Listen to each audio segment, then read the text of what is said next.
इस वक्त मध्य प्रदेश से बड़ी खबर आ रही है जहां पर 100 सीटों पर बढ़त बनाए हुए है बीजेपी।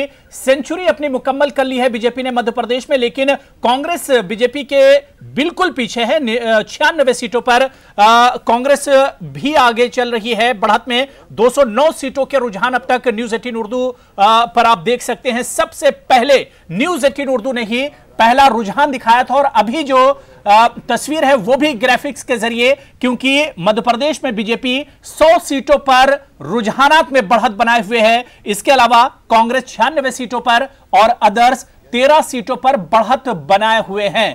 तो तस्वीर अगर मध्य प्रदेश की देखें, राजस्थान की देखें, छत्तीसगढ़ की देखें, कांग्रेस के हक में जाती नजर आ रही है। हालांकि ये इब्तिदाई रुझानात हैं, लेकिन एक तरह से जो नींव पड़ती है, जिलानी बुनियाद पड़ती है, वो इन्हीं इब्तिदाई रुझानात पर पड़ती है। आके निकल गए हैं। वहीं हम राजस्थान की हम बात करें तो आप देखिए 100 यहां पर भी आंकड़ा पार कर लिया है कांग्रेस ने। और वहीं छत्तीसगढ़ की आप देखिए सेंचुरी राजस्थान में भी पूरी हो गई है। छत्तीसगढ़ की बात करें तो यहां पर 57 सीटों पर रुझान में कांग्रेस आगे है, तो बीजेपी 23 सीटों पर रुझान में आगे बढ़ रही है।